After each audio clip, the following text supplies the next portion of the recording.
Hello, everybody. My name is LaPrecious, and welcome to my channel. Let's talk with LaPrecious.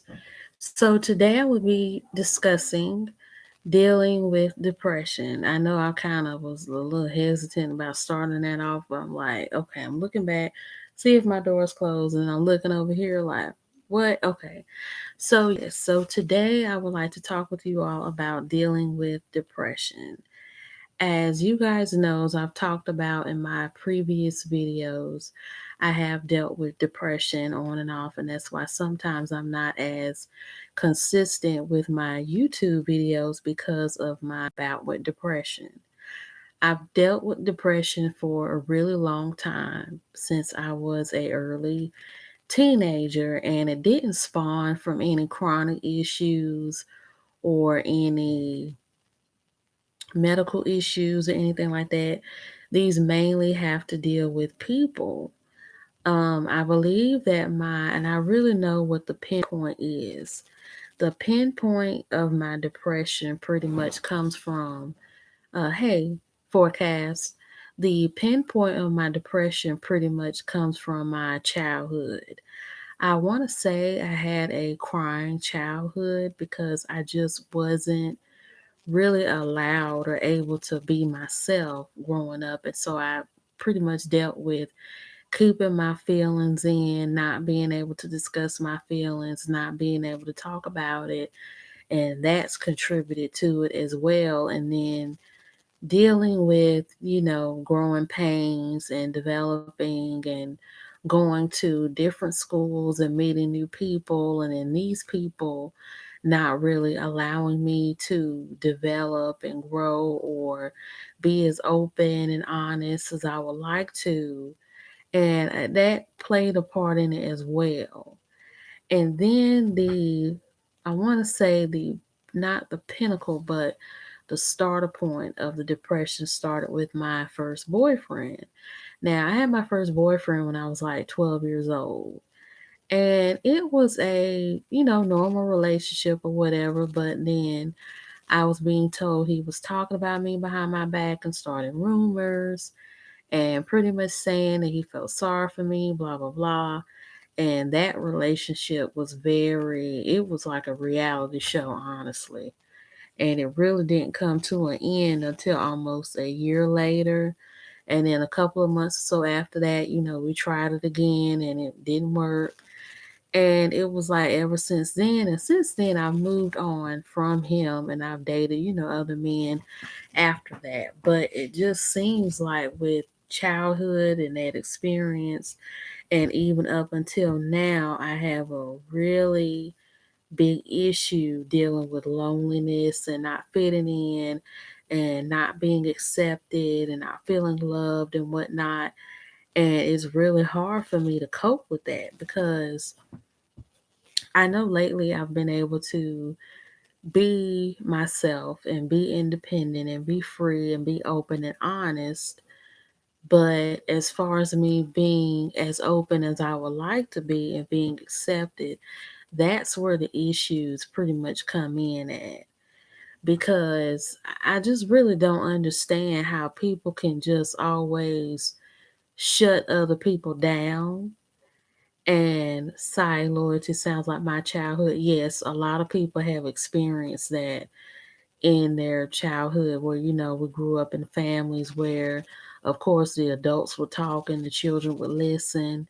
But then sometimes you would have the favorite child listen to, and if you weren't the favorite one, you weren't listened to as much. And then when you were dealing with personal issues, you wanted to talk about them, but if they came off as too grown or too mature or things that sounded like something a child wouldn't go through, it was unheard of, or the responses you got were, oh, I don't want to hear it, I don't want to listen to it, and that's not so. And then you get, gaslighted and made to believe, you're crazy, you're not really thinking and feeling the things that you're thinking and feeling and saying. And that's a lot to deal with as a child. And then when you're a teenager, and have to go to middle school and high school, and you're dealing with, fitting in issues there and fitting in issues with your peers, and then not fitting in, feeling lonely.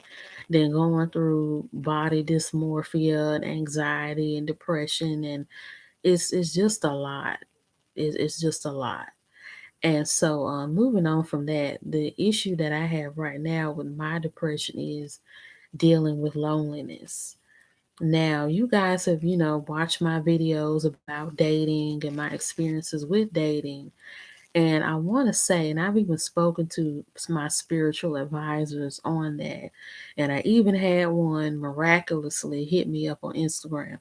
I don't know about y'all in the spirit world, those of you who believe in tarot card readers and things of that nature. If y'all have like random people following y'all on Instagram, and it's so crazy. It's like they only have like 6 posts up and a WhatsApp telephone number saying we'll do love rituals and love spells for a good price, or we'll do free readings and things of that nature. Now, some of these people be scams, but some of them they be the real deal.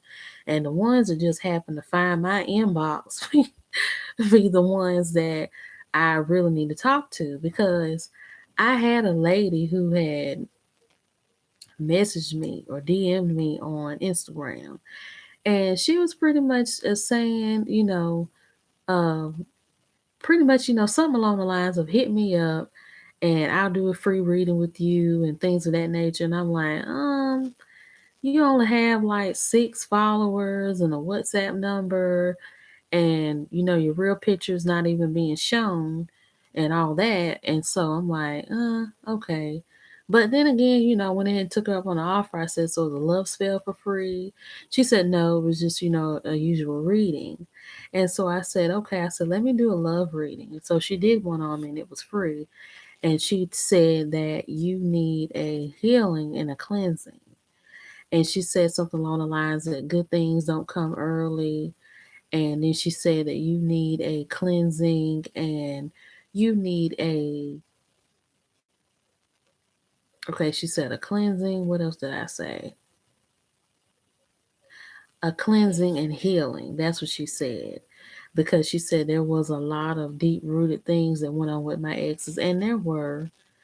Because with me, I'm the type of person where, and you guys have probably sensed it from my videos if you care to sense it, that if I'm not getting attention or love, I tend to get it from men. Men is my go-to because they're people and they're a person that I could cling to and talk to and be interested in and whatnot. But it's like now, even suffering that rejection from them the way that I have lately, and not being accepted the way that I want to, and not being given that love and attention and care that I want to, it's hard for me to deal with that as well. And then I really used to binge eat on food when I wouldn't get what I wanted or the attention that I needed from men, and I ended up being in really bad shape. Like last year, I had heart disease. The spirit told me that I had heart disease because I started experiencing the gout. And the gout, you all know that when you eat too much salt or you have too much salt in your system, the water or fluid builds up in your ankles and in your feet. And I remember I even started having it in my hands.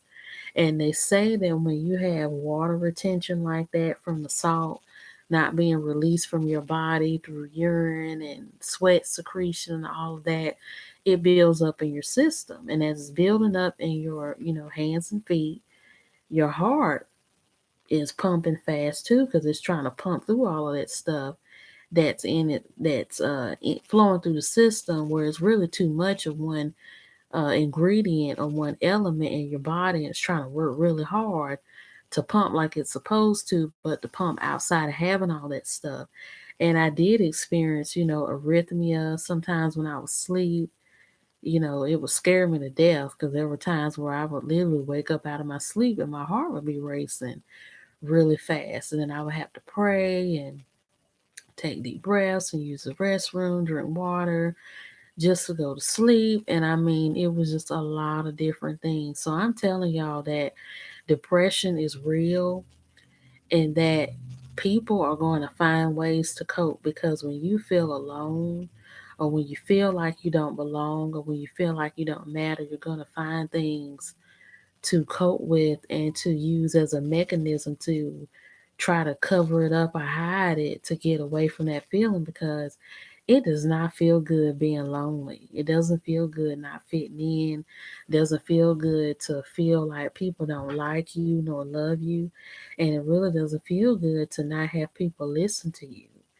And y'all, I have not only experienced this in family, but I even experienced it in jobs too. So it's like for the past couple years of my life, whether it be a teenager and even as an adult, I've just never really been able to escape this emotionally detached environment or this emotionally draining environment. And that's what really keeps me in my feelings a lot, because I've been told not to care so much, and I've been told to not be so emotional and to control my feelings. But I'm the type of person where I have to talk about it with somebody. If I don't talk about it with my grandma, then I talk about it with the National Suicide Hotline people. And the National Suicide Hotline people, you can get some really good people sometimes, but I've had to nearly about yell and hang up the phone on some of them. Because I understand you have to do your job, because they'll say, well, since we're not licensed counselors, it's really not in our job description to give you advice about what to do. We can only give you like good mechanisms and stuff like that. Well, I'm like, what's the point of y'all being a hotline and you can't tell nobody, help nobody with nothing? Because we all know counselors are expensive, because a clinical counselor in like a hospital setting, if you don't have insurance, that's like $225. And in some places it's $125.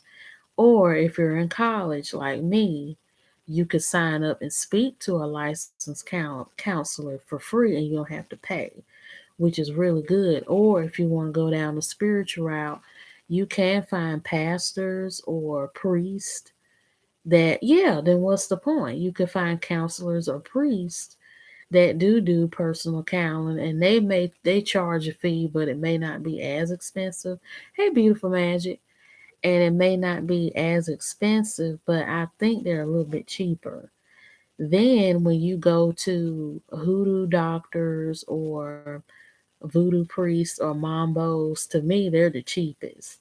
Because to get a reading from them or a counseling session, it usually be about $60 to maybe $100, depending on the subject matter and the amount of time you want to talk to them. So there are different levels of affordable payments you can do based off of your beliefs and clinical background and things of that nature that you can get help from. And I've sought those.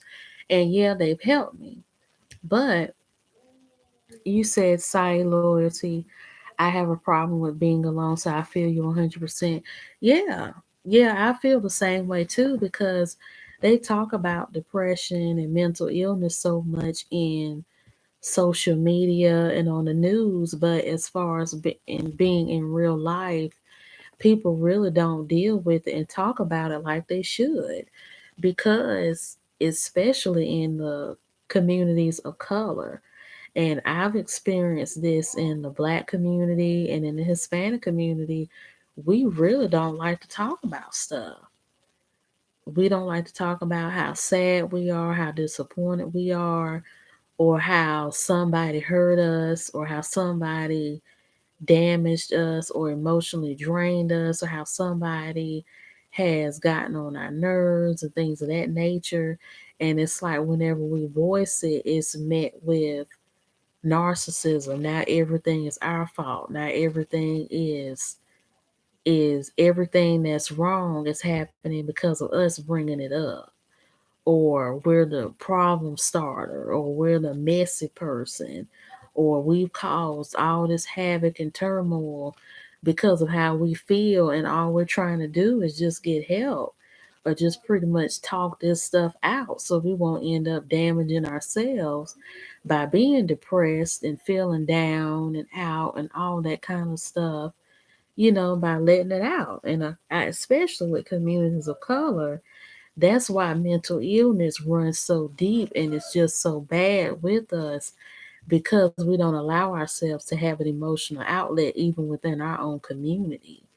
Because with blacks, unfortunately, we're not as unified as we used to be 30 years ago. And that's due to economics and education and politics and things of that nature. And and it's like a hit or miss. It's like when you talk to some black people, it's like, okay, I understand where you're coming from and I deal with that as well. But then it's like when you deal with some black people, oh girl, you need to get over that. It's not that serious. You can't talk that talk and you can't do this. And then some that try to turn it around on you. Or you have the kumbaya type of people that say, oh, well, life really just isn't that bad. Well, maybe that's what you thought was said, and maybe they didn't really mean it that way. Or maybe you just took it the wrong way and they were probably having a bad day themselves. I'm like, how you gonna go from having sympathy for me to sympathy to the person that did this to me? Then now you're trying to make it seem like what I really feel really doesn't matter or exist. And these are like the la la land kind of people. That's what I call them. They don't like to deal with stuff. They like to dance around it and prance around it and make it seem as though it never even existed. And a lot of us, especially in the black community, we deal with things like that. And I feel like now, while we as a community, we deal with this misplaced treatment of being favored, being loved, being admired, or not being favored, not being loved, not being admired, or not being considered. And that's why a lot of us tend to run to different communities of color or different people altogether, different environments, belief system, and things of that nature because we can't even find peace or recoup in our own communities. Say, Loyalty, you said I'm Haitian, so I grew up in a family that didn't communicate at all. If I talked about how I was feeling, it was me being disrespectful. Yeah, yeah. And in the Black American community, it in some families is seen as that too. Like especially if an elder,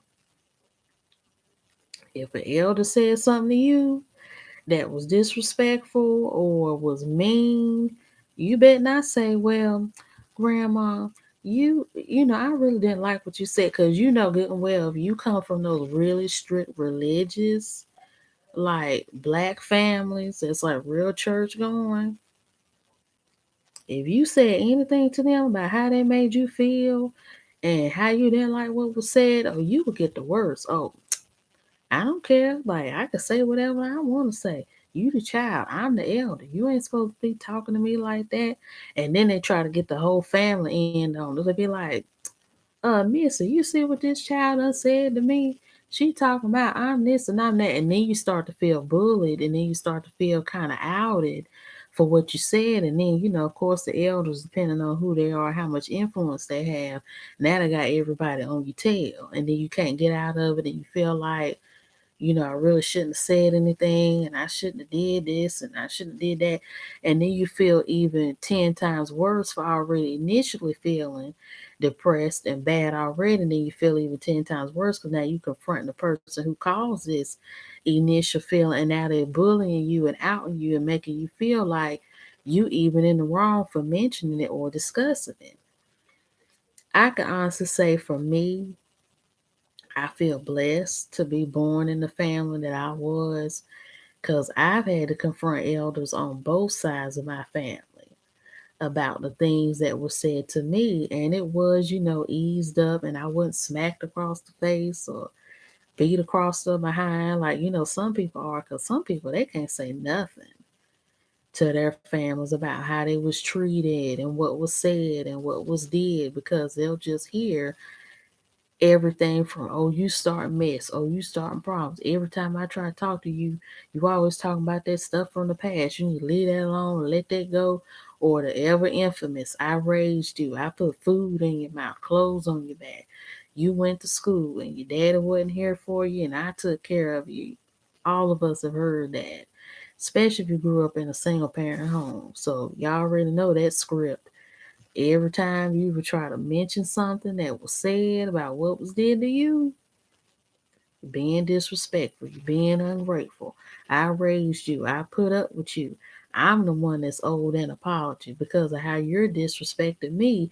And then they end up turning it around on you and making it seem like you disrespecting them over, you getting any kind of help.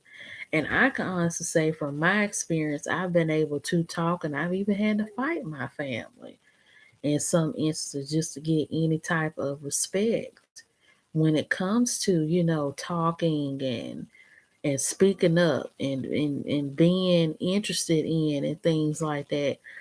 Because this is what I struggle with spiritually, especially with God.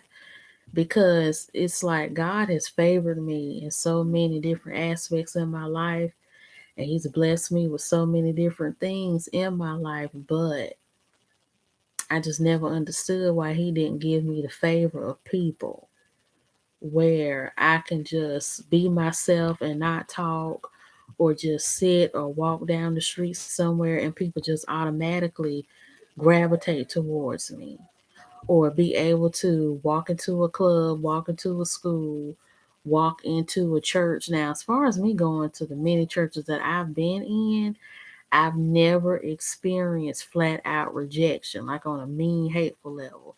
Now, I have had people talk about me and stuff in church, but other than that, it wasn't just like outright disrespect.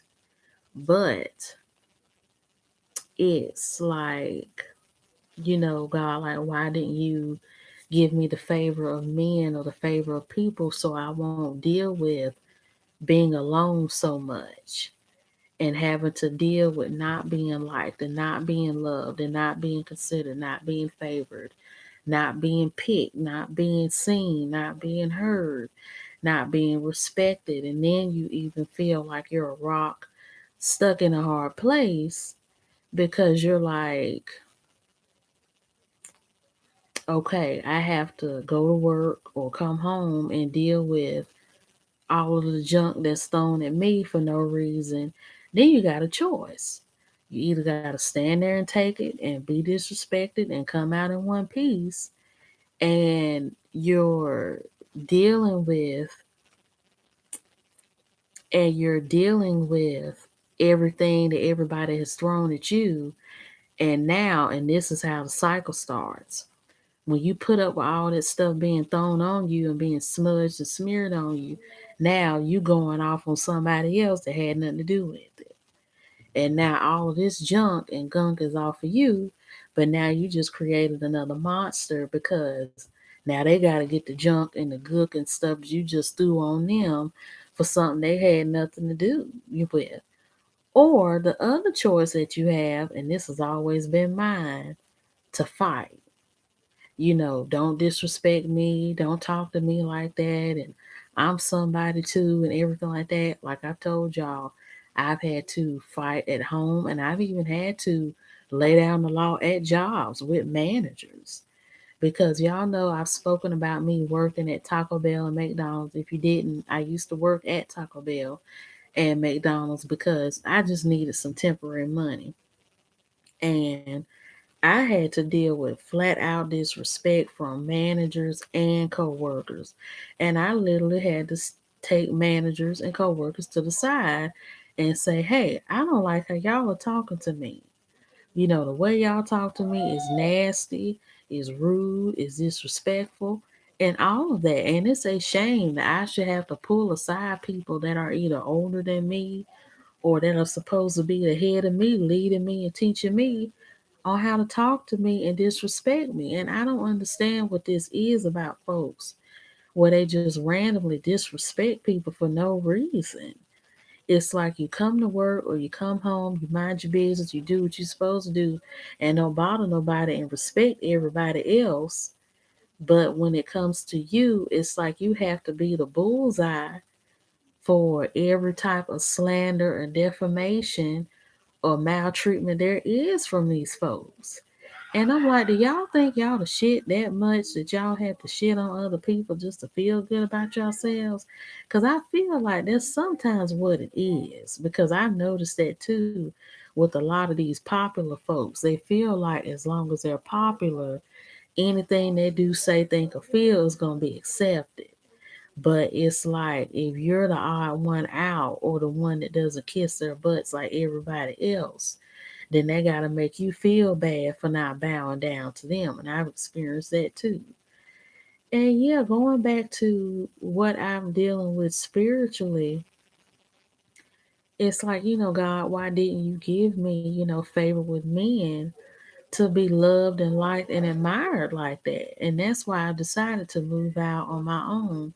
Because in my last video, I talked about moving to Puerto Rico because now I'm in the process of looking for a job out there. Because y'all know, if you're going to move somewhere, at least have the money to move, but you need to have a job there as well, to sustain you. Because I've seen so many instances, and even in the Clark Sisters movie, y'all remember when Twinkie had left with that man that pushed their mama up the steps before they rushed out to North Carolina, talking about they was gonna get married and move to North Carolina. He didn't have no job.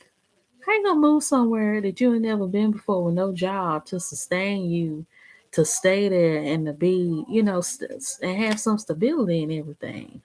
But yeah, so I'm in the process of doing that now because I just really feel like this city that I'm living in, it just has too many bad memories and too many bad experiences. And it was so funny how when I moved the first time from North Carolina to Las Vegas, there was a difference. I felt more freer out there besides family. And I felt like I could just do, think, and say wherever I wanted to.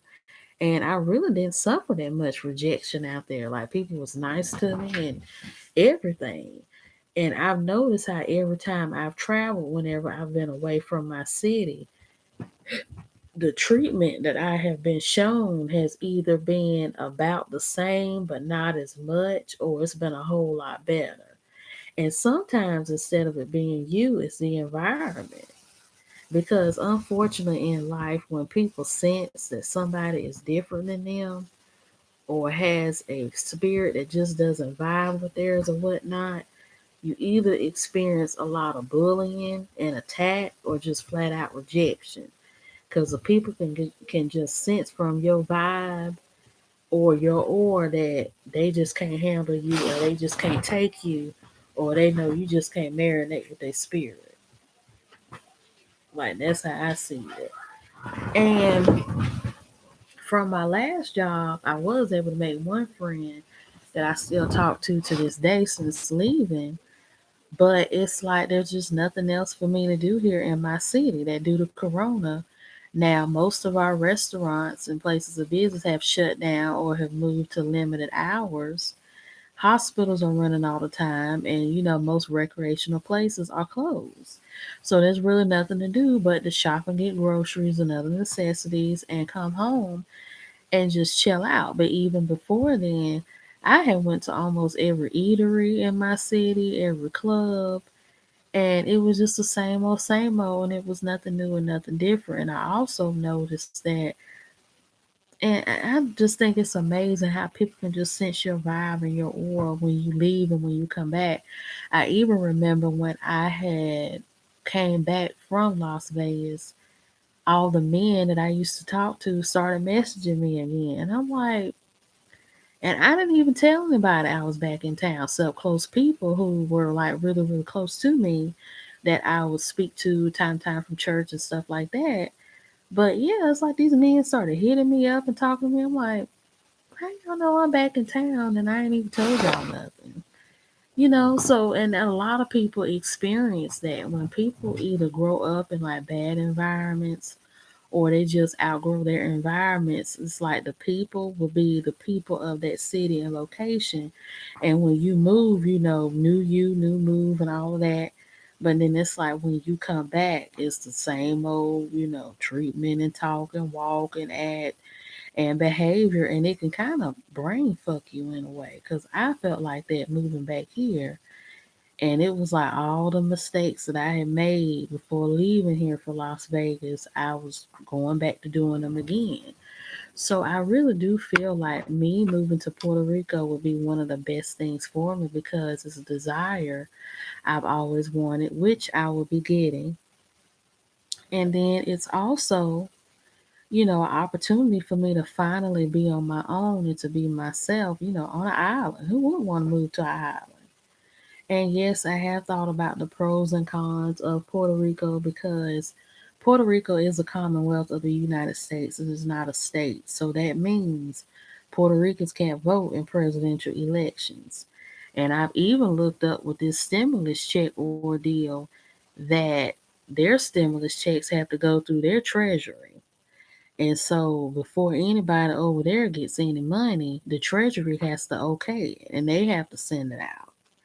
And plus Puerto Rico, they've dealt with a lot of stuff within the past. Associated state. I'm not gonna get you like I get you over the phone because I don't want to embarrass you. But I know it's an associated state, but it's called a commonwealth. But but yeah, and they can't vote in presidential elections. The stimulus check has to go through the treasury, and Puerto Rico has dealt with a whole lot of stuff within like the past 10 years.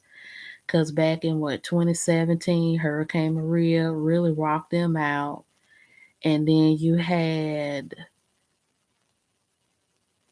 the earthquakes that happened this year, actually, in January when I was there. Now, San Juan area where I was didn't really hit it that much, but we felt it. But Guanica, the city that is in the lower west coast of Puerto Rico, suffered a lot. A lot of the houses, buildings, about everything collapsed. And it's really bad that that happened to them because I didn't know that that was considered like a really poor area or impoverished area of Puerto Rico. And their government is corrupt because they had a mayor that wasn't doing anything. They were very slow to react, and even Puerto Rico's people and outside people had to pitch in and help and build stuff up. And even when I was there, I even saw some of the rundown from Hurricane Maria that was there. And I said, well, how can y'all have all these rappers? And this is not just on the government, but this is on, the Puerto Rican people as well. Because I said to myself, like, how do y'all have all these rappers and entertainers and stuff from Puerto Rico, and there's a lot of stuff that needs to be fixed because you don't really need the government to fix up a whole bunch of stuff. Like I could go out here on the corner and well, I take that back because you do have to get permission from uh city officials and all those rules and regulations. But I'm like, as many people that are from this island that are well known to have money, it could look a lot better. And that's no shade or no diss to Puerto Rico, nothing like that. But even I saw it. Like there are some parts of PR that do need a lot of help. And, so they have that to deal with their government and things like that. But on a positive note, the people are very loving. They're very nice. They're sweet. And the food is really good. You'll see a lot of flora and fauna, and you'll see like iguanas when you visit Old San Juan, especially in the tourist area. You'll see like El Morro and the Christopher Columbus fort that's there. And you'll get to see like the pretty waterways as well as the beaches. And then they have different stands where you can get like fruit and juices and ice cream. So it has that very nice tropical feeling to it. And that's what I'm thinking of. And plus, they speak Spanish there as well, which is what I love too, because y'all know I love to speak Spanish. So, yeah, that's the positive note that I'm looking at it. But I feel like with my too long of a topic to explain here, but the U.S. is responsible for a lot of the problems PR has, which is why we would be better off independent. Um, I'm gonna be honest about Puerto Rico being independent. If Puerto Rico were to become a state, I could see it being good, but I think that Puerto Ricans are resisting that because of the cultural infiltration. Because with Hawaii, now Hawaii, they're doing a really good job. But see, with Hawaii, before they became a commonwealth, their land was pretty much not land, but their island, it was taken from them. Their queen got annexed. Because before Hawaii was a state, they had kings and queens running their territory. And then with Puerto Rico, it's not like that. But I think the worry with Puerto Rico about becoming a state is that if Puerto Rico becomes a state, it's going to lose a lot of its Latino culture. And I could see that as well because I met Americans when I went to Puerto Rico, and they were saying, hardly anybody here speaks English and all of that. And that's, sometimes it could be a sensitive topic with Hispanics and non Hispanics about the language. So I feel like Spanish would be almost erased or somehow pushed to the side if they were to become a state. And I remember one presidential candidate said that about Puerto Rico. He said that if Puerto Rico wanted to become a state, he said English was going to have to be the main language. And my thing is, I'm like, people, Puerto Rico was founded by the Spaniards, and Puerto Ricans are Latinos. So I mean, that's their language. So you really can't tell a whole island of people or a culture of people, no, you can't speak your language, no, you can't dance to your music, no, you can't eat your food and all that, when they weren't founded in America. They were founded by the Spaniards in the New World when the other islands was being created. And then, there's other issues dealing with that as well. But yeah, so I really do think that with my depression, taking spiritual baths would help, journaling would help, as well as talking it out. But I really do feel like a move in a new environment, especially in a positive environment, would be a lot better for me because dealing with depression is not fun and dealing with depression is not easy. And I've never had suicidal thoughts, but it's not healthy for you to sit in an environment or be in an environment where you can't be yourself and not have to think about suffering, backlash, or things like that. And so, yeah, and I think that would be a positive move for me.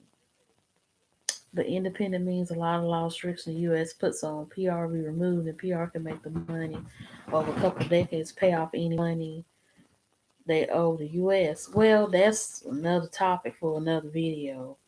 Cause Puerto Rico, that's been a debate for a minute about whether they should become a state or become independent. But like the saying goes, if you want to be grown, then you need to get out there and be on your own. So with Puerto Rico, I'm sure the United States is gonna say that y'all want to be independent and be an island in the Caribbean like everybody else and whatnot.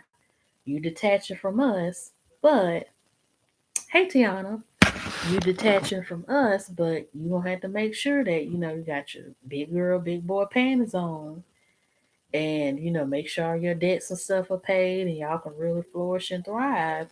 Because then, if they cut that tie, they can't come back. The PR will be a successful country without any debt. It will take time. It won't happen overnight. Yeah, things take time, but that's just a touchy subject with that. So, do any of you guys have any questions before I go?